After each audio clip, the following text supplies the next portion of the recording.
प्रिय छात्रों, अभिज्ञान शाकुंतलम का पाठ प्रारंभ किया था अपन ने, जिसमें कल हमने प्रस्तावना के साथ मूल जो पाठ्यक्रम है 15वें श्लोक से उसको प्रारंभ किया था। तो हमने अभी तक जो देखा कि शकुंतला को ऋषि कण्व विदा कर रहे हैं और उसी समय जो कृष्ण मृग है वो आकर के शकुंतला के पैर से लिपट जाता है। शकुंतला कहती है कि अरे ये कौन आ गया है जो मेरे पैर से लिपट करके मुझे जाने से रोक रहा है। तो कर्ण उसको जवाब देता है कि यस्य त्वया व्रणविरूपणमिङ्गुदीनां तैलं न्यसिच्यत मुखे कुशसूचि विद्धे श्यामाकमुष्टिपरिवर्धितको जहाति सोऽयं न पुत्रकृतकः पदवीं मृगस्ते। कर्ण बताता है कि ये ते पदवीं न जहाति, तुम्हारे मार्ग को ये वो मृग नहीं छोड़ रहा है। कौन मृग? तो जिस मृग को तुमने यस्य व्रणविरूपणमिङ्गुदीनां तैलं न्यसिच्यत मुखे कुशसूचि विद्धे, जिस मृग को कुशा के अग्रभाग के चुभ जाने से, गड़ जाने से जिसका मुंह क्षत विक्षत हो चुका था और उस मुख में होने वाले घाव को भरने के लिए जिसको तुमने अपने हाथ से इंगुदी का तेल लगाया था, जिसको इंगुदी के तेल के लेप लगा करके जिसके घाव को तुमने ठीक किया था और जिसको अपने हाथ से मुट्ठी में भर भर के दाना लेकर के खिला करके जिसको तुमने पुष्ट किया था, वही यह मृग जो है तेरे मार्ग को नहीं छोड़ रहा है। ये कण्व ऋषि ने शकुंतला को बताया। यहाँ तक की कथा हम पढ़ चुके थे। इसके बाद में अब शकुंतला कहती है, वत्स किं मां सहवास परित्यागिनीं अनुबध्नासि ननु अचिरप्रसूतो परतया जनन्या विना मया वर्धितोषि तथा इदानीमपि मया विरहितं तातस्त्वां चिन्तयिष्यति तन्निर्वर्तस्व। हे पुत्र, उस मृग को उद्देश्य करके शकुंतला कह रही है, किं मां सहवास परित्यागिनीं अनुबध्नासि, क्यों तुम लोगों का सहवास छोड़ करके जाने वाली मैं, अर्थात मैं जो तुम्हारे साथ में तुम सबका साथ छोड़ करके जा रही हूँ, ऐसे जाने वाले के प्रति कथम अनुबध्नासि, तुम इतना प्रेम क्यों दिखा रहे हो, तुम क्यों रोक रहे हो। तुम लोगों के साथ में रहने वाली मैं जो अब जा रही हूँ, तो ऐसे अभी जाने वाली मुझको तुम लोग क्यों रोक रहे हो, तुम क्यों इतना प्रेम दिखा रहे हो। ननु अचिरप्रसीतो परतया जनन्या बिना मया वर्धितोषि, तुमने जन्म जब लिया तो जन्म लेते ही तुम्हारी माँ मर गई थी, लेकिन तुम्हारी माँ के मरने के बाद तुम्हारी माँ के अभाव में मैंने तुम्हें पाला पोसा, इतना बड़ा किया, इसी तरह मेरे चले जाने पर, मेरे अभाव में, इदानीमपि मया विरहितम, अभी भी मेरे अभाव में, मेरे विरह में, तातस्त्वाम चिंतयिष्यति, तात पिताजी अर्थात कण्व, महर्षि कण्व, तात पिताजी तुम लोगों को उसी तरह से देखभाल करेंगे, इसीलिए तुम चिंता मत करो। तन निर्वर्तस्व, और वापस लौट जाओ, मुझे रोको मत, ये शकुंतला कहती है। और ऐसा कह करके वो रोने लगती है। तभी कण्व फिर शकुंतला को सांत्वना देते हुए कहते हैं, वत्से अलम रुदितेन, हे वत्स रो मत, अलम रुदितेन, रोना बंद करो, रो मत, स्थिरा भव, स्थिर हो, मन को स्थिर करो, इतः पंथानम आलोकय, यहाँ से अब तुम आगे का रास्ता देखो। क्यों ये बातें कह रहे हैं?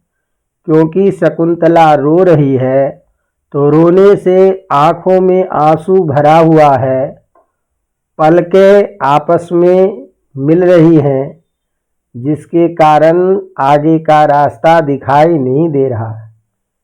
ऐसी स्थिति में इस ऊबड़ खाबड़ जमीन में कहीं तुम्हें चोट न लग जाए, इस आशंका से महर्षि कण्व शकुंतला को आश्वस्त करके कहते हैं, अलम रुदितेन, रो मत, स्थिरा भव, अपने मन में मन को स्थिर करो, धैर्य रखो, इतः पंथानम आलोकय, और यहाँ से आगे के रास्ते को देखो।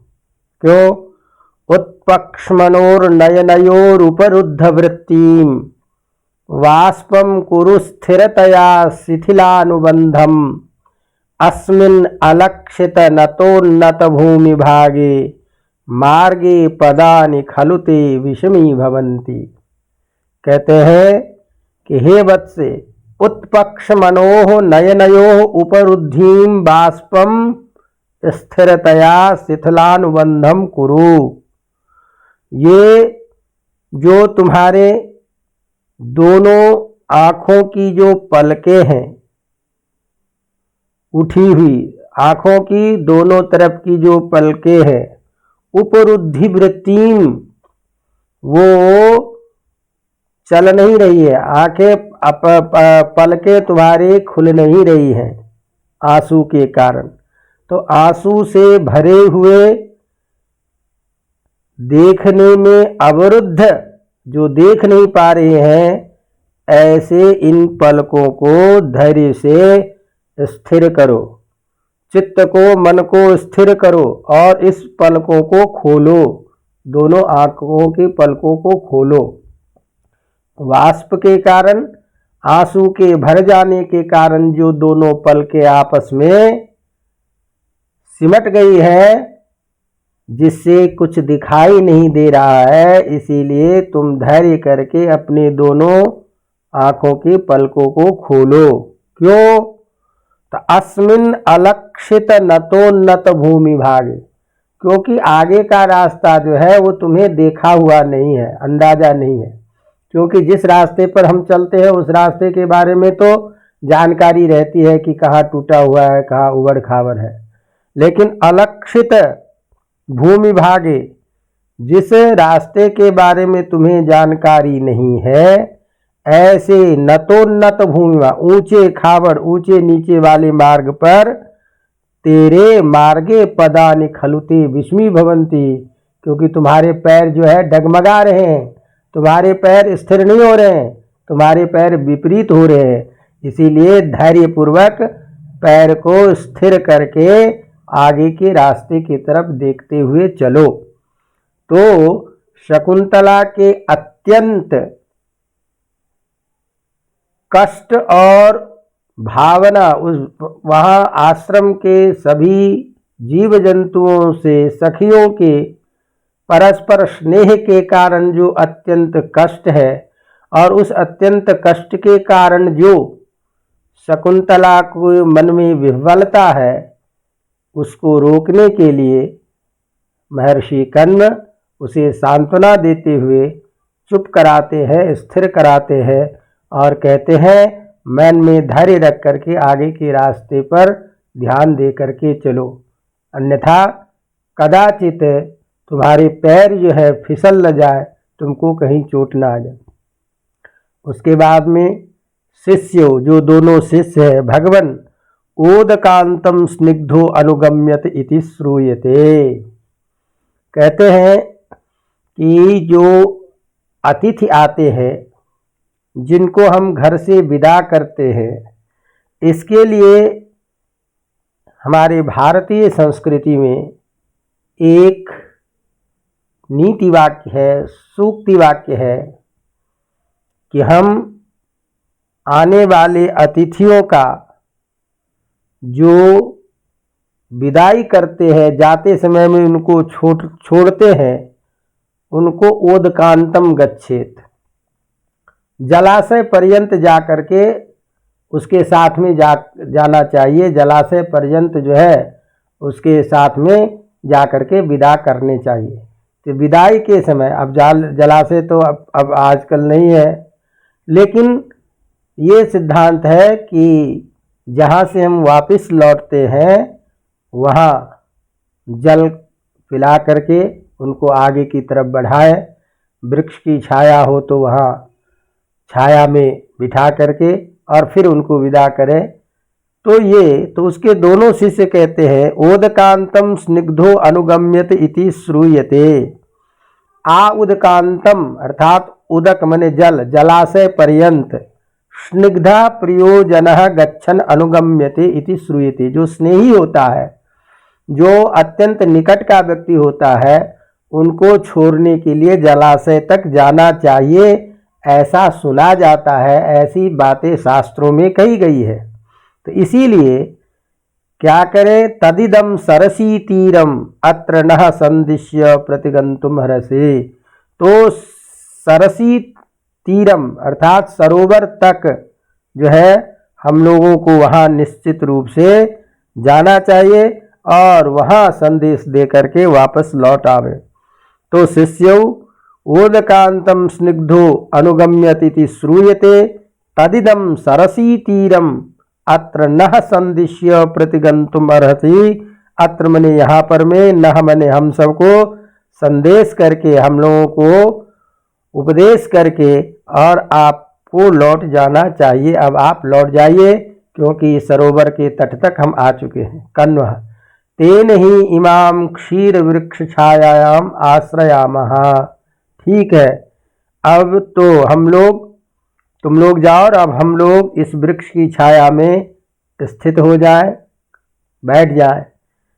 सभी वृक्ष की छाया में बैठने का अभिनय करते हैं। कण्व किन्नु खलु तत्र भवतो दुष्यन्तस्य युक्त रूपम संदेष्टव्यम।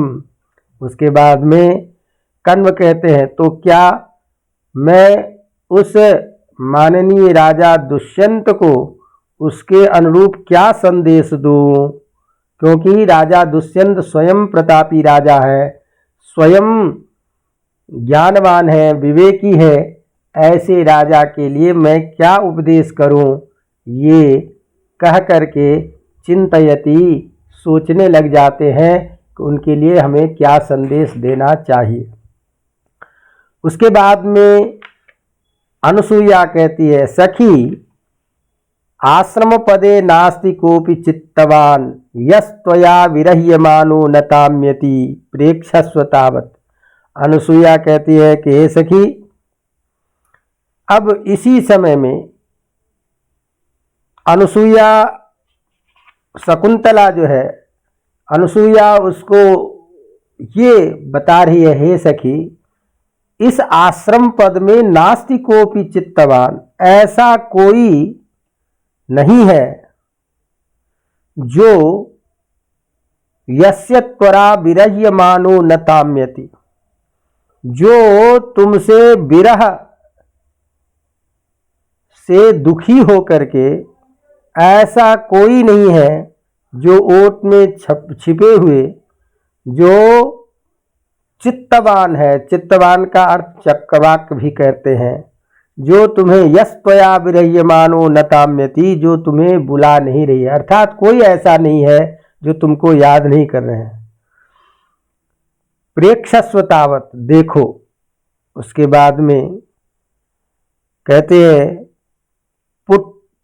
पुटकिनी पत्रांतरिताम व्याहरतोपि न खलु व्याहरति प्रियाम मुखे उद्व्यूढ़ मृणालस्त्वयि दृष्टिम ददाति चक्रवाकः।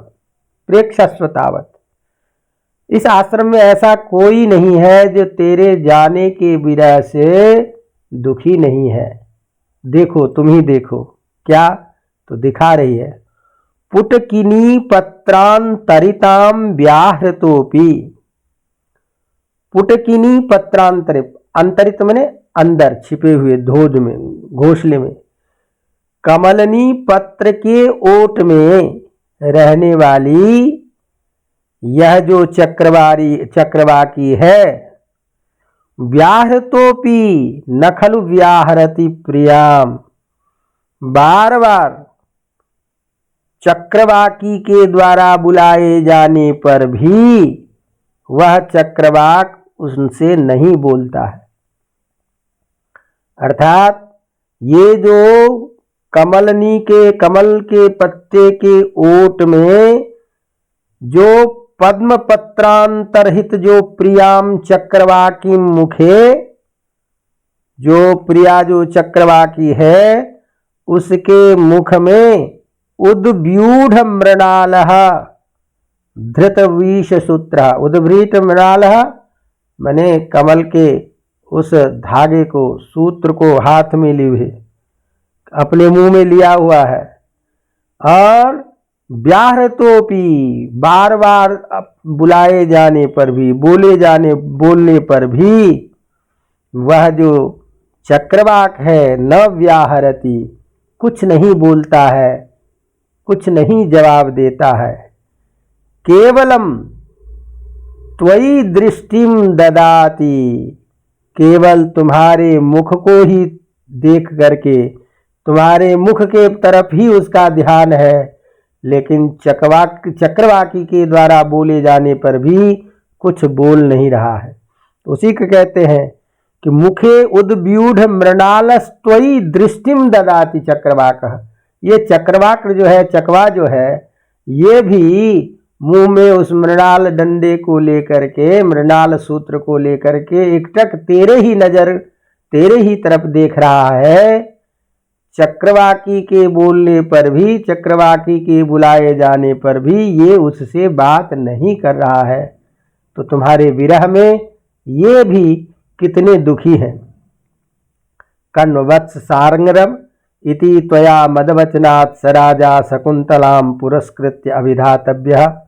इसके बाद राजा कण्व जो है, यह सारंगरव से कह रहे हैं कि वत्स इति त्वया मदवचनात् स राजा शकुंतलाम पुरस्कृत्य अभिधातव्यः।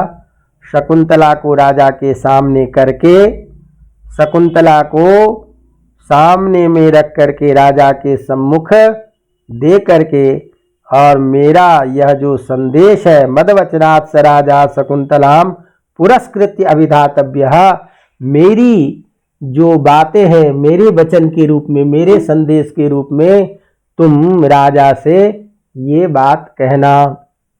कर्ण सारंगरव कहता आज्ञापयतु भवान, आज्ञा कीजिए। अब यहीं से इस अंक का जो शीर्षस्थ जो श्लोक है वह प्रारंभ होता है। तो कण्व क्या कहते हैं? अस्मान् साधु विचिन्त्य संयमधनान्नुच्चैकुलश्चात्मनः त्वय्यस्याः कथमप्यबान्धव कृतां स्नेह प्रवृत्तिं च तां सामान्य प्रतिपत्तिपूर्वकमियं दारेषु दृश्या त्वया भाग्याधीनमतः परम न खलु तत् स्त्रीबन्धुभिर्याच्यते। कहते हैं अस्मान् साधु विचिन्त्य संयम धनान् उच्चै कुलं चात्मनः त्वय्यस्याः कथमप्यबान्धवकृतां स्नेह प्रवृत्तिं च ताम् सामान्य प्रतिपत्तिपूर्वकमियं दारेषु दृश्या त्वया भाग्याधीनमतः परम न खलु तत् स्त्री बंधुभिर्याच्यते। राजा को ये बात अच्छी तरह से समझाना। हे राजन, अस्मान साधु विचिंत, हमारे बारे में वो अच्छी तरह से विचार करे कि मैं कौन हूं। कौन? संयम धनान, संयम ही है धन जिसका। संयमी, निग्रही, जंगल में रहने वाला, तपस्या में लगा रहने वाला, तपस्वी के रूप में मैं हूं, इसका ध्यान रखे। और उच्च ही कुलम चात्मन, वो कितने ऊंचे कुल में हैं। आप अपने ऊंचे कुल का, अपने श्रेष्ठ कुलों का ध्यान रखें। ये बात क्यों कह रहे हैं? इसलिए कह रहे हैं कि बेटी के विदाई के समय में किस तरह से उसे आदर सत्कार के साथ, किस तरह से उसको उपहार आदि के साथ अपने ससुराल भेजना चाहिए, इसका ज्ञान मुझे नहीं है, क्योंकि मैं जंगल में रहने वाला तपस्वी हूं। हो सकता है मेरे से कोई गलती हो गई हो, कोई चीज की कमी रह गई हो। तो चूंकि इस व्यवहार का ज्ञान हमें नहीं है, इसीलिए मेरे बारे में वो अच्छी तरह से विचार करें कि एक तपस्वी आदमी है, इंद्रिय निग्रही है, तपस्या करने पर ही हम लोगों की प्रतिष्ठा को ध्यान में रखते हुए वो विचार करें। और आत्मा उच्चे कुलम चात्मनः, और अपने ऊंचे कुल को देखते हुए इस बंध त्वय्यस्या कथमपि अबांधव कृताम स्नेह प्रवृत्तिम चिताम, तो अपने ऊंचे कुल को ध्यान में रखते हुए बंधु बांधवों के बिना इस शकुंतला को अपने में स्वाभाविक जो अनिर्वचनीय प्रेम है, उस प्रेम को दिखाते हुए इस शकुंतला को अन्य स्त्रियों के बराबर ही ये इनको समझे, इनको किसी तरह से परायेपन का बोध न हो, हीनता का बोध न हो। तो जैसे अन्य उनके सगे संबंधी हैं, तात्पर्य है कि राजा की कई पत्नियां होती हैं, तो उनमें शकुंतला को हीन भाव का अनुभव न हो, शकुंतला को उचित सम्मान मिले। एक राजा का जो कर्तव्य है कि अपने पत्नी के प्रति उनका जो दायित्व है उसका वह पालन करते हुए शकुंतला को उचित सम्मान दें, शकुंतला को उचित स्थान दें। क्योंकि मान लीजिए किसी प्रकार की कमी रह जाने से उस रोष के कारण शकुंतला के प्रति कहीं उनकी भावना में कोई विपरीत स्थिति ना आए, इसका ध्यान रखें। इतनी बात ध्यान रखने की है। इसके बाद तो जो भी होगा वो कन्या के भाग्य के अधीन है। अतः परम भाग्याधीनम, इसके बाद तो भाग्य के अधीन है। उस विषय में स्त्रियों के बांधव बंधुओं को कुछ कहना उचित नहीं है। यदि किसी स्त्री को ससुराल में उचित सम्मान प्राप्त होता है, उचित उसका आदर दिया जाता है, तो उस स्त्रियों को प्राप्त होने वाला सम्मान आदर पाने के बावजूद भी स्त्रियों के स्वरूप में परिवर्तन हो जाता है, कोई विपरीत स्थिति आती है, वो तो भाग्य के अधीन है। उसके लिए तो उसके पति को, ससुराल वाले को कुछ कहा नहीं जा सकता है, लेकिन उसको उचित सम्मान मिलना चाहिए, इतनी बातें तो होनी चाहिए।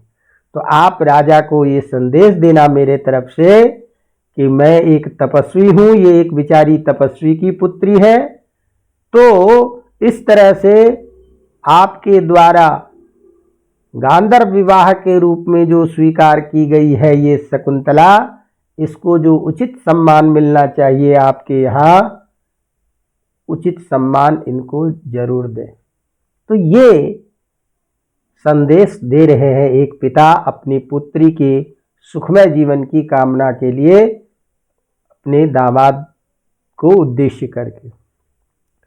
अब ये कालिदास की विशेषता है कि प्रत्येक शब्द से, वाक्य से कुछ विशेष अर्थ भी निकलता है। तो यहाँ पर मैं इसको थोड़ा सा दूसरे भाव से यदि अर्थ करने लग जाए तो इस दृष्टि से यह कण्व राजा को सावचेत भी कर रहा है पहले ही वाक्य से कि सारंगरम, शकुंतला को सामने में रख करके आप उनको कह देना, अस्मान साधु विचिंत संयम धनान, मुझे के मेरे बारे में वो अच्छी तरह से समझ लें, मेरे बारे में अच्छी तरह से विचार कर लें, क्योंकि मैं कौन हूं, संयम ही धन है मेरा। और मुझे ध्यान में रख करके मेरी पुत्री को जो उचित सम्मान मिलना चाहिए राज दरबार में वो उनको दे, जो कि उनका कर्तव्य भी है, उनके कुल के अनुरूप भी है। यदि ऐसा न हुआ तो संयम यदि मेरा टूट गया तो समझिए कि यहां से जाने की भी जरूरत नहीं पड़ेगी, मैं तपस्वी हूं, यहां से भी उनका विपरीत करने में समर्थ हूं।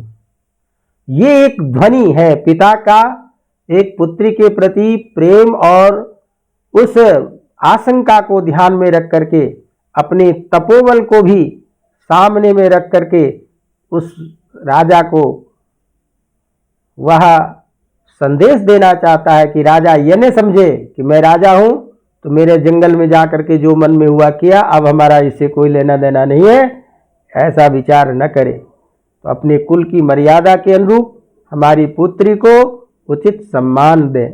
तो इस तरह से कह रहे हैं, अस्मान साधु विचिन्त्य संयम धनान उच्चै कुलम चात्मनः, अपने ऊंचे कुल के बारे में भी विचार करें और मेरे तपस्वी जीवन के बारे में भी विचार करें।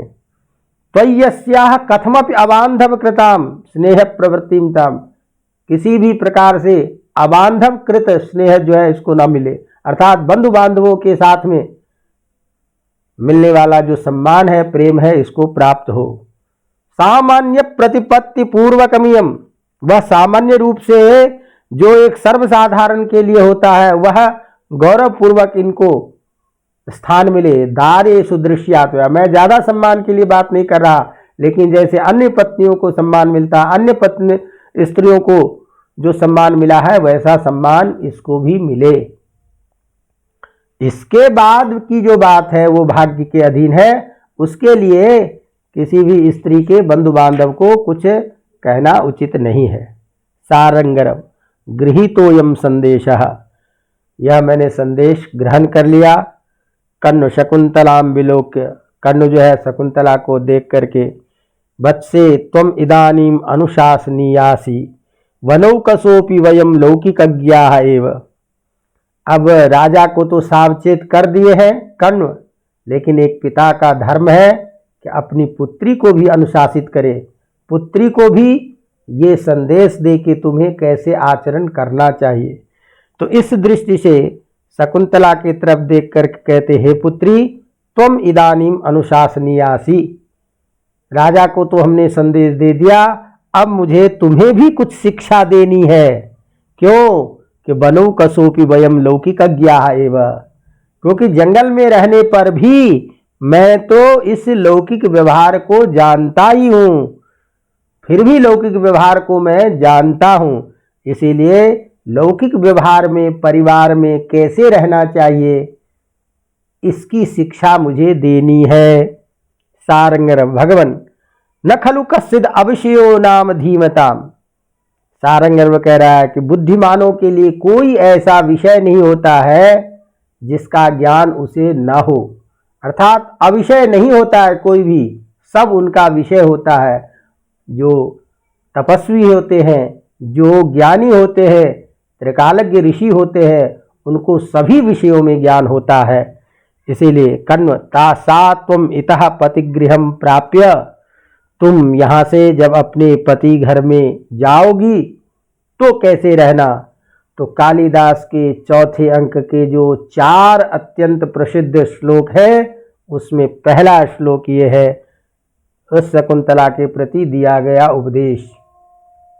तो कहते हैं शुश्रूषस्व गुरून् कुरु प्रिय सखी वृत्तिं सपत्नी जने भर्तुर्विप्रकृतापि रोशनतया मास्म प्रतीपम गमः भूयिष्ठं भव दक्षिणा परिजने भोगेषु अनुत्सेकनी यान्त्येवं गृहिणी पदम युवतयो वामाकुलस्याधयः। ये सूक्ति वाक्य है। इस तरह की आचरण करने वाली स्त्री पति के घर में गृह लक्ष्मी कहलाती है, और इसके विपरीत आचरण करने वाली स्त्री दोनों कुलों के केवल मानसिक संताप को बढ़ाने वाली होती। पति के घर में भी सब परेशान, और वहां से भेज दे मैके में तो मैके वाले भी सब परेशान। तो दोनों कुलों के आदि को, चिंतन को, उसके शांति को नष्ट करने वाली हो जाती है विपरीत आचरण करने वाली। तो किससे भी विपरीत आचरण करने वाली, क्या करना है तुमको? तो शुश्रूषस्व गुरून् कुरु प्रिय सखी सपत्नी जने। देखो ध्यान रखना, अपने सास ससुर परिवार में जो बड़े लोग हैं उनकी सेवा करना, शुश्रूषस्व उनकी सेवा करना, गुरून् गुरुओं की, सास ससुर की, बड़े लोगों की सेवा करना, और प्रिय सखी वृत्तिम सपत्नी जने। राजा की कई पत्नियां होती हैं, तो अपनी सौत की प्रति, राजा की दूसरी पत्नी के प्रति तुम हमेशा सखी का व्यवहार करना, अपनी दोस्त की तरह उसके साथ में व्यवहार करना। प्रिय सखी वृत्तिम सपत्नी जने, सपत्नी जने अपने सौत के प्रति तुम्हारा व्यवहार एक सच्ची दोस्त के रूप में होनी चाहिए, सहेली के रूप में होनी चाहिए। और भर्तुः विप्रकृतापि रोशनतया, यदि किसी कारण से, किसी क्रोध के कारण यदि पति तेरे से विरुद्ध भी हो जाए, विप्रकृत भी हो जाए, अर्थात स्वाभाविक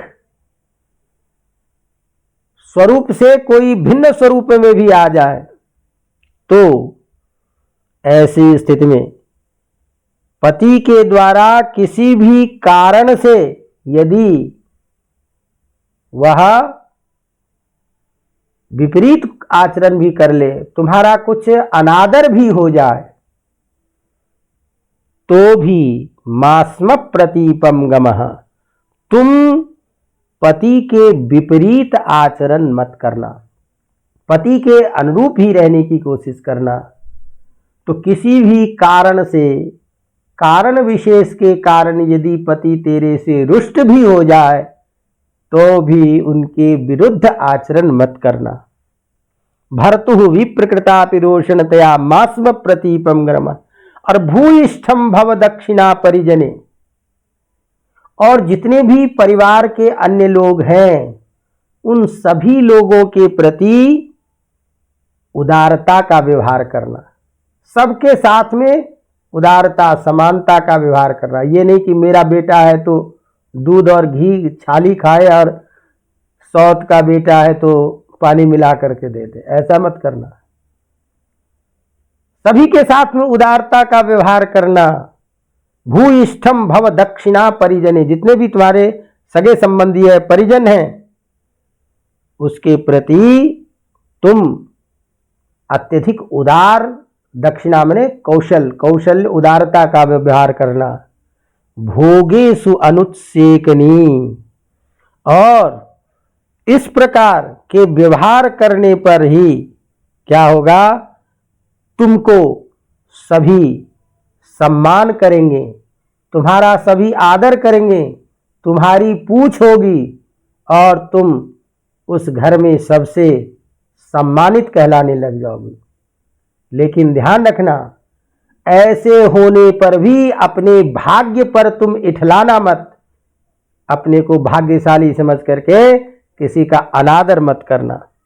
राज्योचित सुख को प्राप्त करके भी अपने भाग्य के ऊपर इठलाना मत, भाग्य का गौरव मत करना, उस पर अभिमान मत करना। यदि इस तरह से जो स्त्रियां करती है, वही स्त्री यान्त्येवं गृहिणी पदम, वही घर की लक्ष्मी कहलाने लग जाती है। उसको सभी घर की लक्ष्मी बोलने लगते हैं कि ये तो हमारे घर की लक्ष्मी है, सबको संभाल के रखती है, सारा कार्य करती है, सबके साथ में उदारता का व्यवहार करती है। तो ऐसी जो स्त्रियां होती है वही घर की लक्ष्मी कहलाने लग जाती हैं। और वामा, इसके विपरीत आचरण करने वाली जो स्त्रियां होती है वो दोनों कुलों के मानसिक कष्ट को ही देने वाली होती है, मानसिक पीड़ा को बढ़ा देने वाली होती है। इसीलिए अपने पति के घर में, ससुराल में कैसे रहना चाहिए, इसका तुम पूरा का पूरा ध्यान देना। ये जो एक भारतीय पारिवारिक परिवेश में ससुराल में स्त्री के द्वारा किया जाने वाला जो कार्य है, इस तरह से यदि स्त्रियां आचरण करती हैं, वो परिवार कभी टूटता नहीं है, वह परिवार कभी आपस में बिखरता नहीं है, और वह एक अपूर्व उस परिवार में संस्कार विशेष उत्पन्न होता है, जिसके चारों तरफ उस तरह के वातावरण होने से एक विशिष्ट संस्कृति पैदा होती है। सभी संस्कारी होते हैं, कुलशील होते हैं। इसलिए स्त्रियों की भूमिका परिवार में पुरुषों से कई गुना ज़्यादा मानी जाती है।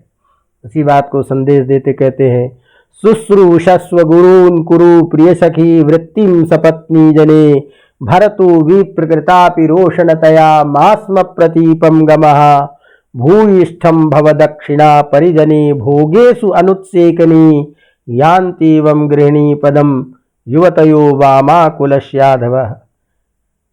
गौतमी वा किम मन्यते, मेरा तो यही उपदेश है। कण्व कहते हैं, गौतमी तुम्हारा क्या मत है, तुम क्या परामर्श देती है। गौतमी जो परामर्श दे वो भी ठीक। गौतमी, एतावान खलु बधुजने उपदेशः जाते एतत् खलु हृदये कुरु मां विस्मरिष्यसि। गौतमी कहते हैं कि स्त्रियों के लिए मात्र इतना ही उपदेश पर्याप्त है। कोई स्त्री यदि अपने ससुराल में इन सारी बातों को ही ध्यान में रख ले, इतनी बातों को ही, तो वह गृह लक्ष्मी बन जाती है। इन्हीं उपदेशों को धारण करो, कभी भी इसका विस्मरण नहीं करना। उसके बाद कण्व कहते हैं, वत्से एहि परिषजस्व माम सखी जनंज, आओ मुझे तथा इन सखियों का आलिंगन करो। फिर इसके बाद में सभी परस्पर मिलते हैं। शकुंतला तात इतैव प्रिय सख्यो निवर्तिष्यते। शकुंतला कहती है, हे पिताजी, यहीं से मेरी दोनों सखियां वापिस लौट जाएंगी। कण्व, वत्से इमे अपि प्रदेये तन्न युक्तमनयोस्तत्र गंतुम त्वया सह गौतमी गमिष्यति। कण्व कहते, पुत्रे इन्हें भी विवाह करना है, इन्हें भी विवाह के समस्त दायित्व को पूरा करना है। अब तुम्हारे साथ इनका जाना उचित नहीं है, तुम्हारे साथ केवल गौतमी जाएगी। शकुंतला, कथम कथम इदानीं तातस्य अंकात् परिभ्रष्टा मलय पर्वतात् उन्मूलिता चंदनलतेव देशांतरे जीवितम धारिष्यामि। अब शकुंतला जो है पिता को आलिंगन करके, पिता से लिपट करके कहती है कि कैसे तातस्य अंकात्, अपने पिता की गोद से गिरी हुई, अलग होती हुई, जैसे मानो मलय पर्वत से किसी लता को, झाड़ी को उखाड़ करके और नीचे की तरफ फेंक दिया जाए, दूसरे तरफ डाल दिया जाए, तो जैसे वह लता अपने जीवन को धारण नहीं कर सकती है, इसी तरह से अपने पिता से दूर मैं कैसे जीवन धारण करूंगी। कण्व कहता है, बच्चे किमेवम कातरासी, तुम क्यों अधीर हो रही हो, तुम चिंता मत करो। क्यों? तो कहते हैं अधीर, आगे चल के तुम क्या क्या करोगी, तुम्हारा मन लगने लग जाएगा, इसीलिए तुम धैर्य धारण करो। तो उसको उपदेश करते हुए कहते हैं, अभिजनवतो भरतु श्लाघ्ये स्थिता गृहिणी पदे, विभव गुरुभिः कृत्यै अस्य प्रतिक्षणमाकुला, तनयमचिरात् प्राचीवार्कं प्रसूय च पावनं, मम विरहजाम न त्वं वत्से शुचं गणेष्यसि। कहते हैं इस तरह से तुम अधीर मत हो। अभिजनवतो भर्तुः श्लाघ्ये स्थिता गृहिणी पदे, तुम अत्यधिक ऊंचे कुल में उत्पन्न जो तुम्हारे पति हैं, उन पति के घर में स्थित हो करके तुम लक्ष्मी के पद को, गृह लक्ष्मी के पद को, गृह स्वामिनी के पद को प्राप्त करोगी। और विभव गुरु ही कृत्यरस्य प्रतिक्षणमाकुलाः, और वहां राजा के यहाँ जो अत्यंत विभव राज वैभव है, उस राज वैभव के अनुकूल जो अनेक कार्य हैं तुम्हारे पति के, उन कार्यों में साथ देते हुए प्रतिक्षणमाकुला, हमेशा तुम व्यस्त रहने लग जाओगे। ऊंचे कुल में, राजकुल में उत्पन्न तुम्हारे पति के घर में तुम गृहिणी पद को प्राप्त करोगी, लक्ष्मी, गृह लक्ष्मी कहलाओगी, और तुम्हारे राजा के जो विभिन्न कार्य हैं, ऐसे समस्त कार्यों में संलग्न होती हुई प्रतिक्षण तुम जो है व्यस्त रहोगी। उसके बाद तनय मचिरात प्राचीवार्कम प्रसूय च पावनम, जैसे पूर्व दिशा में पूर्व दिशा भगवान सूर्य को उत्पन्न करती है, तेज को उत्पन्न करती है, उसी तरह से तुम शीघ्र ही सूर्य के समान सूर्य कुल में उत्पन्न तेजस्वी पुत्र को प्राप्त करोगी। और उस पुत्र को प्राप्त करके मम विरहजाम न त्वं वत्से शुचं गणेष्यसि, फिर उस पुत्र के लालन पालन में, उस पुत्र के संरक्षण में मेरे से होने वाला जो यह विरह है, उसको तुम फिर नहीं गिनोगी, फिर तुम्हें यहाँ का विरह, यहाँ हम लोगों की याद नहीं आएगी, इन सभी शोकों को तुम भूल जाओगी। अर्थात जब तुम यहाँ से जाओगी तो अपने पति के गृह कार्य में, पुत्र आदि के संरक्षण में धीरे धीरे लगने लग जाओगी, तुम्हें समय ही नहीं मिलेगा, तुम फिर यहाँ के विरहजन्य शोक को गिन नहीं सकती हो, तुम्हें ये बाधित नहीं करेंगे। शकुंतला तात बंदामी, मैं प्रणाम करती हूँ। इसके बाद में यदि हम इच्छामि तदस्तुते, कण्व कहता है बच्चे जो मैं चाहता हूँ वो सारी चीज़ तुम्हें वैसा ही हो, जैसा मैं चाहता हूँ कि तुम्हारा सब वहाँ अनुकूल हो, तुम्हें उचित सम्मान हो, तुम चक्रवर्ती पुत्र को उत्पन्न करो, ये सब जैसी मेरी इच्छा है उसी तरह से हो। शकुंतला सख्यो एतम द्वे अपि माम सममेव परिष्वजेथाम, सखियों आओ और तुम दोनों एक साथ मेरे से लिपट जाओ, एक साथ दोनों का आलिंगन करते हैं। तात तथा कृत्वा सखी यदि नाम राजर्षि प्रत्यभिज्ञान मंथरो भवेत तदा अस्य इदमात्मनो नामधेयम अंगुलीयकम दर्शयिष्यसि। अब जो है अनुसूया और प्रियंवदा,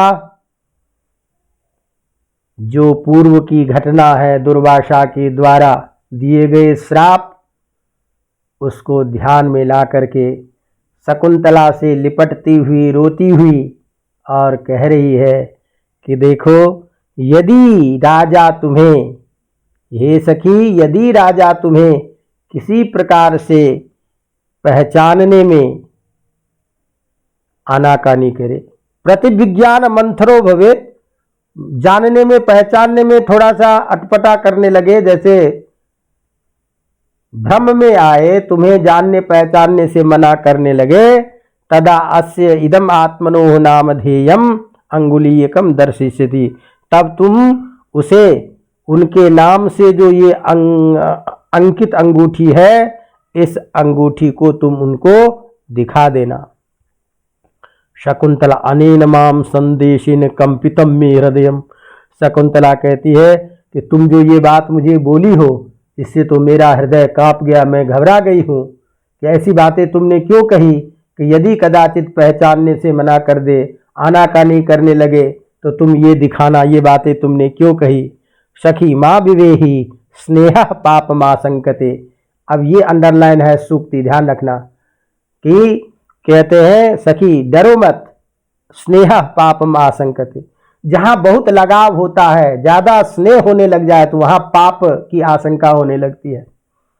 तो अत्यधिक स्नेह उत्पन्न होना, अत्यधिक स्नेह जहां दिखने लगता है, वहां कोई विपरीत बातें मन में आने लग जाती है, वहां पाप की आशंका होने लगती है, गलत बातें दिमाग में आने लगती है, इसका इसके साथ इतना संबंध कैसे है, क्या बात है कि ये उसी को पूछता है, इत्यादि इत्यादि। तो अति स्नेह पाप संकी, ज्यादा स्नेह होने जहां होता है वहां पाप की आशंका हो जाती है, वहां बुरी बातें दिमाग में आने लगती है। इसीलिए तुम्हारे साथ अनन्य प्रेम उसका देखा गया यहाँ रह करके, लेकिन फिर भी मन में कुछ बातें आ जाती है, इसलिए तुम डरो मत। लेकिन यदि ऐसी कोई बात आती है तो तुम उसे राजा का ये अंगूठी दिखा देना। सारंग भगवन दूरम अधिरूढ़ा शविता त्वरयत्रात्र भवती, सारंग कह रहा है कि ये जो है दिन बहुत आगे खिसकता चला जा रहा है, इसीलिए हम लोगों को अब जल्दी करना चाहिए। तात कदानु खलु भूयस्तपोवनम प्रेक्षिष्यते, फिर शकुंतला कहती है पता नहीं कब मैं इस तपोवन को फिर मैं देखूंगी, इत्यादि यहाँ तक की कथा होती है। अब उसके बाद में कण्व फिर उसको सांत्वना देते हुए कहते हैं भूत्वा चिराय सदिगंत महिष पत्नी दौष्यन्तिमप्रतिरथम तनयम प्रसूय तत्सन्निवेशित धुरेन सहैव भर्त्रा शांत्यै करिष्यसि पदम पुनराश्रमेस्मिन्। हे पुत्री, तुम चिंता मत करो। भूत्वा चिराय सदिगंत महिष पत्नी, चिराय बहुत दिनों तक, चारों समुद्रों से घिरी हुई इस पृथ्वी की तुम बहुत दिनों तक सपत्नी, बहुत दिनों तक सौत बनी हुई। यहां एक विशिष्ट बात है, अर्थात ये जो पृथ्वी है इसका भी स्वामी कौन है? राजा दुष्यंत। राजा होने के कारण पृथ्वी का मालिक कौन होता है? स्वामी कौन है? राजा। तो जैसे इस पृथ्वी का स्वामी राजा है, उसी तरह से तुम्हारे भी पति दुष्यंत हैं।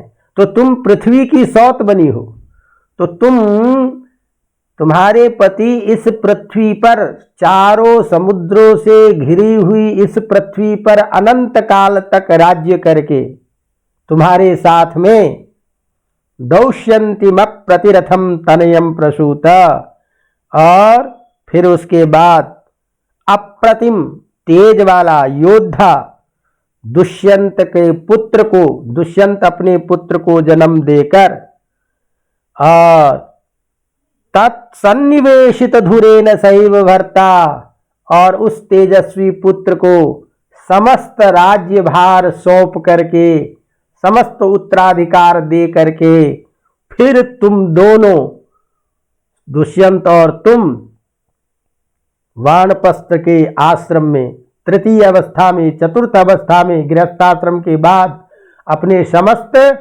उत्तराधिकार पुत्र को सौंप करके तुम दोनों आचिरम अशांति करिष्यसि पुनराश्रमेस्मिन्, फिर तुम दोनों इस आश्रम में जल्दी ही आओगी। इस तरह से आशीर्वाद देते हैं कि बहुत दिनों तक तुम दुष्यंत के साथ में रह करके राज्य लक्ष्मी का भोग करके और तुम्हारे अप्रतिम अजेय सूर्य के तेज के समान पुत्र को अपने राज्य गद्दी प्राप्त कराने के बाद, उत्तराधिकार बनाने के बाद, देने के बाद तुम लोग पुनः अपनी शांति के लिए वानप्रस्थ के तृतीय आश्रम में, इसी आश्रम में आओगी। इसलिए चिंता मत करो। जाते परिहीयते ते गमन वेला तन्निवर्तय पितरम अथवा चिरेनापि एषा न निवर्तयिष्यति तन्निवर्तताम भवान। फिर गौतमी कहती है, पिताजी ये जाने का समय बीतता जा रहा है, इसीलिए पिताजी को वापस भेजो। फिर पिताजी से कहते हैं, ये तो छोड़ेगी नहीं, ये आपको भेजेगी नहीं, आप ही वापिस यहाँ से होइए। कण्वा वत्से उपरिष्यते में तपो अनुष्ठानम, कहते हैं कण्व के मेरे अब अनुष्ठान में जो सायंकालिक, जो प्रातःकालिक जो कर्म है उसमें भी बाधा हो रही है। इसीलिए ततश्चरण व्यापारेण निरुत्कंठस्तातः अहम पुनरुत्कंठा विभागिनी संव्रता। उसके बाद में शकुंतला के इस तरह से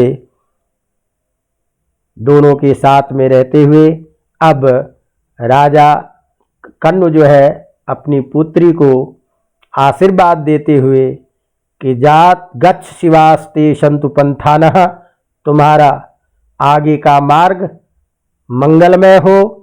इस आशीर्वाद के साथ में उन्हें कहते हैं कि बेटी तुम्हारे द्वारा अपयासति में शोकः कथम नु वत्से त्वया रचित पूर्वम, तुम्हारे द्वारा जो रचित, जो कुटी के द्वार पर जितने भी बनाए गए अंकुरित अन्न है उसको देख करके मेरा शोक कैसे दूर होगा।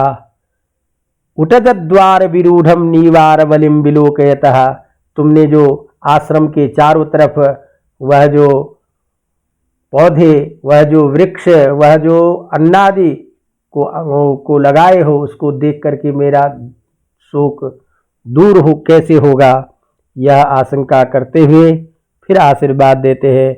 गच्छ शिवास्ते शंतु पंताना, तुम्हारा मार्ग मंगलमय हो। इस तरह से आशीर्वाद देते हुए ये दोनों वापस लौटते हैं। इसके बाद वो आगे प्रस्थान करते हैं। अब शेष कथा जो है आगे की हम कल चर्चा करेंगे। अब यहीं विश्राम लेते हैं। धन्यवाद।